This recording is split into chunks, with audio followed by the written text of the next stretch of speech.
आप किसी मंदिर में गए हो, भीड़ भी हो, आवाजें भी हो, लेकिन जैसे ही आप गर्भगृह के पास पहुंचे, एक अलग सी शांति महसूस हुई हो।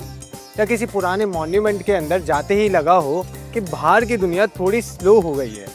हम अक्सर इसे बोल देते हैं वहाँ वाइब्स अच्छी थी, लेकिन सवाल ये है, क्या किसी जगह की शेप सच में हमारी फीलिंग, फोकस और मन की स्टेट को अफेक्ट कर सकती है? आज हम बात करेंगे एक ऐसी शेप की जिसे दुनिया की लगभग हर एंशिएंट सिविलाइजेशन ने किसी ना किसी रूप में सेक्रेड माना था। इजिप्ट के पिरामिड्स हो, मयान टेम्पल्स हो, या भारत के मंदिर के शिखर हो, या फिर गोपुरम हो, अलग अलग सभ्यताओं ने ऊंचाइयों की तरफ उठती हुई ट्रायंगुलर ज्योमेट्री उसके आर्किटेक्चर को सेक्रेड स्पेसिस में बार बार यूज किया। तो क्या ये सिर्फ डिजाइन था, या इसके पीछे स्पेस, साउंड, एनर्जी और ह्यूमन साइकोलॉजी की कोई डीपर अंडरस्टैंडिंग थी? So welcome to faith, fact, frequency, और आज हम बात करेंगे पिरामिड रेजोनेंस की।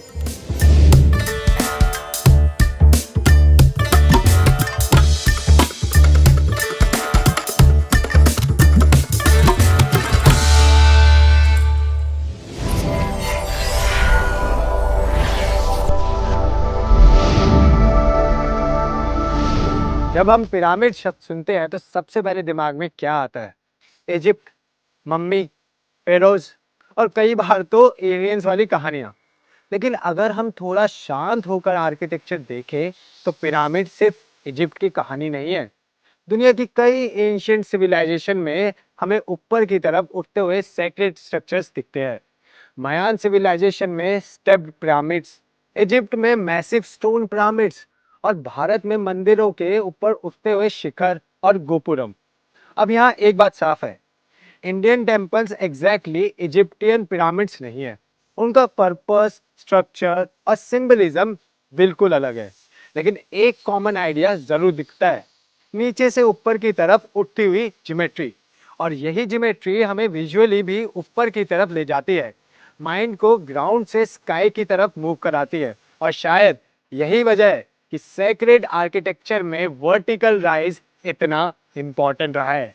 भारतीय मंदिरों में गर्भगृह सबसे शांत और केंद्रित स्थान होता है। उसके ऊपर शिखर होता है जो सिंबलिक रूप में अर्थ और स्काई के बीच कनेक्शन को दिखाता है। यानी आर्किटेक्चर सिर्फ दीवारें नहीं बनाता, वो मन की डायरेक्शन भी बनाता है। इसे बहुत सिंपल एग्जांपल से समझिए। बचपन में आपने मैग्नीफाइंग ग्लास से खेला होगा। धूप बिखरी हुई होती है, लेकिन लेंस उसे एक पॉइंट पर फोकस कर देता है। अब पिरामिड शेप को भी लोग इसी तरह समझने की कोशिश करते हैं। ये कहना तो ओवर क्लेम होगा कि पिरामिड कॉस्मिक एनर्जी को पकड़कर कई गुना बढ़ा देता है, क्योंकि साइंस में ऐसा कोई यूनिवर्सल एक्सेप्टेड प्रूफ नहीं है। लेकिन इतना जरूर कहा जा सकता है कि शेप किसी स्पेस के अंदर एक्सपीरियंस बदल सकती है। जैसे डोम में आवाज अलग गूंजती है, केव में साउंड अलग फील होता है, कैथेड्रल में इको अलग होता है, टेम्पल के गर्भगृह में साइलेंस अलग महसूस होती है। क्यों? क्योंकि आर्किटेक्चर सिर्फ देखने की चीज नहीं है। Architecture sound, light, air, temperature और ह्यूमन साइकोलॉजी सबको इफेक्ट करता है। और पिरामिड या शिखर जैसी ज्योमेट्री इस एक्सपीरियंस को और इंटेंस बना सकती है। अब बात करते हैं रेजोनेंस की। रेजोनेंस का मतलब है जब कोई ऑब्जेक्ट या स्पेस किसी खास फ्रीक्वेंसी पर ज्यादा स्ट्रांगली रिस्पॉन्ड करने लगे। एग्जाम्पल से समझते हैं, अगर आप गिटार की एक स्ट्रिंग बजाते हैं तो पास की दूसरी स्ट्रिंग भी हल्का वाइब्रेट कर सकती है। अगर आप रेडियो को सही फ्रीक्वेंसी पर ट्यून करते हैं तभी स्टेशन साफ सुनाई देता है। अगर कोई सिंगर सही नोट पकड़ ले तो ग्लास तक वाइब्रेट करने लगता है। यानी फ्रीक्वेंसी मैच हो तो वाइब्रेशन एम्पलीफाई हो सकती है। अब इसी आइडिया को कुछ रिसर्चर्स और प्रैक्टिशनर्स पिरामिड शेप पर अप्लाई करते हैं। उनका कहना है कि पिरामिड जैसी ज्योमेट्री स्पेस के अंदर सटल वाइब्रेशन, एयर मूवमेंट और इलेक्ट्रोमैग्नेटिक बिहेवियर को अलग तरीके से इन्फ्लुएंस कर सकती है। आर्किटेक्चर और अकाउस्टिक्स में ये बात वेल नोन है कि शेप एक्सपीरियंस को बदलती है, और यही बात हमें एंशिएंट सेक्रेड आर्किटेक्चर की तरफ ले जाती है। भारत के मंदिरों में एक बहुत इंटरेस्टिंग पैटर्न दिखता है। गर्भगृह छोटा और शांत होता है, बाहर मंडप होता है, ऊपर शिखर उठता है, घंटी की आवाज होती है और मंत्रों का उच्चारण होता है। दीपक की फ्लेम भी होती है और भक्त की अटेंशन धीरे धीरे बाहर से अंदर की तरफ जाती है। अब सोचिए, ये पूरा सेटअप सिर्फ रिलीजियस नहीं है, ये एक सेंसरी डिजाइन भी है। लाइट कम होती है तो ध्यान अंदर जाता है, साउंड गूंजता है तो मन एक रिदम में आता है, फ्रेगनेंस होती है तो ब्रेथ धीमी होती है और ऊपर उठती ज्योमेट्री मन को एलिवेशन का अनुभव देती है। यही वजह है कि किसी मंदिर में बैठकर हमें शांति सिर्फ बिलीफ की वजह से नहीं मिलती। कई बार उस स्पेस का डिजाइन भी हमारी नर्वस सिस्टम को काम करता है। फेथ कहता है ये पवित्र स्थान है, बट फैक्ट कहता है आर्किटेक्चर ह्यूमन माइंड पर असर डालता है, और फ्रीक्वेंसी कहती है साउंड और वाइब्रेशन शरीर और मन को इन्फ्लुएंस करते हैं। यही है फेथ फैक्ट फ्रीक्वेंसी का एक गहरा कनेक्शन। अब पिरामिड रिसर्च की बात आती है तो इंटरनेट पर बहुत सारे क्लेम्स भी मिलते हैं। कहीं कहा जाता है कि पिरामिड में रखी चीजें जल्दी खराब नहीं होती, कहीं कहा जाता है कि सीड्स बेटर ग्रो करते हैं, और कहीं तो ये भी कहा जाता है कि मेडिटेशन डीपर हो जाती है। कहीं वाटर और हीलिंग फ्रीक्वेंसी की बातें होती है। कुछ लोगों ने एक छोटे पिरामिड मॉडल पर एक्सपेरिमेंट भी किए हैं। एंटोनी ब्रूवियस का नाम भी पिरामिड प्रिजर्वेशन थ्योरी से जोड़ा जाता है। अलेक्जेंडर गॉलर्ड ने रशिया में बड़े पिरामिड स्ट्रक्चर्स बनाकर कई ऑब्जर्वेशन रिपोर्ट की है। लेकिन यहाँ ऑनेस्ट रहना बहुत जरूरी है। इन क्लेम में से बहुत सी बातें मेन स्ट्रीम साइंस में अभी तक कंक्लूसिवली प्रूव नहीं मानी जाती। कई एक्सपेरिमेंट्स रिपीट्स नहीं हुए, कई रिजल्ट्स पर साइंटिफिक कम्युनिटी में डिसएग्रीमेंट भी है। तो हमें क्या करना चाहिए? हमें देखना है क्या शेप का इफेक्ट हो सकता है? तो उसका जवाब है हाँ। क्या आर्किटेक्चर साउंड और साइकोलॉजी को इन्फ्लुएंस कर सकता है? तो उसका जवाब भी है हाँ। क्या पिरामिड से जुड़ी हर मिराकुलस क्लेम प्रूवन है? तो उसका जवाब है नहीं। यानी क्यूरियोसिटी रखिए, लेकिन क्लेम को प्रूफ समझकर मत पकड़िए।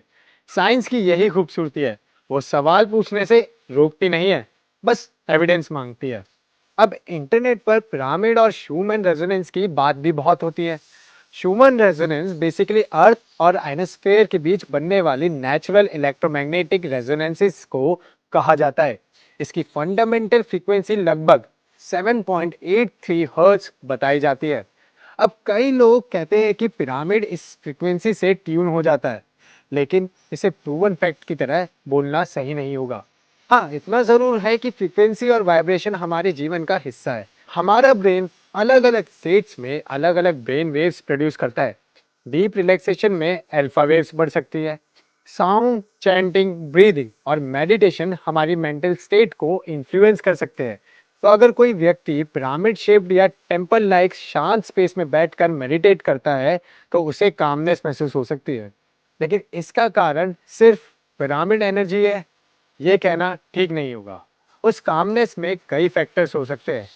Silence, posture, breath, belief, sound, lighting, architecture और ध्यान की अवस्था। यानी अनुभव रियल हो सकता है, लेकिन एक्सप्लेनेशन को सावधानी से समझना होगा। तो असली बात क्या है? असली बात ये नहीं है कि पिरामिड कोई मैजिकल मशीन है। असली बात ये है कि हमारे पूर्वज शेप, स्पेस और साइलेंस को बहुत सीरियसली लेते थे। वो जानते थे कि इंसान सिर्फ फिजिकल बॉडी नहीं है, उसका मन भी इन्वायरमेंट से प्रभावित होता है। किस जगह पर बैठना है, किस डायरेक्शन में बैठना है, आवाज कैसी होनी चाहिए, रोशनी कितनी होनी चाहिए, ऊंचाई कैसी होनी चाहिए, स्पेस खुला हो या बंद, इन सब का असर इंसान की इनर स्टेट पर पड़ता है। आज मॉडर्न साइंस इसे इन्वायरमेंटल साइकोलॉजी, न्यूरो आर्किटेक्चर, अकाउस्टिक्स और सेंसरी डिजाइन जैसे नामों से स्टडी करती है। एंशियंट आर्किटेक्चर ने इसे एक्सपीरियंस के जरिए समझा था। इसलिए मंदिर सिर्फ भगवान की मूर्ति रखने की जगह नहीं थी, वो ह्यूमन कॉन्शियसनेस को एक खास स्टेट में ले जाने के लिए डिजाइन स्पेसिस भी थी। तो अगली बार जब आप किसी मंदिर के शिखर को देखें या किसी पिरामिड शेप स्ट्रक्चर को देखें, तो उसे सिर्फ डिजाइन मत समझिए, क्योंकि शेप सिर्फ शेप नहीं होती। शेप साउंड और लाइट को बदल सकती है, और कई बार हमारे अंदर की स्टेट भी बदल सकती है। एक बात साफ है, एंशिएंट आर्किटेक्चर रैंडम नहीं था। उसमें ज्योमेट्री थी, एक्सपीरियंस था, और ह्यूमन माइंड को समझने की गहरी कोशिश थी।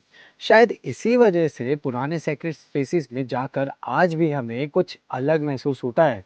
तो बताइए, क्या आपने कभी किसी मंदिर, गुफा, डोम या पिरामिड जैसी जगह पर बैठकर अलग तरह की शांति महसूस की है?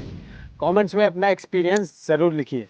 वीडियो अच्छा लगे तो लाइक कीजिए, शेयर कीजिए, और हाँ, मिलते हैं फेथ फैक्ट फ्रीक्वेंसी के अगले एपिसोड में, जहां हम ट्रेडिशन, साइंस और वाइब्रेशन की एक और हिडन कहानी डिकोड करेंगे।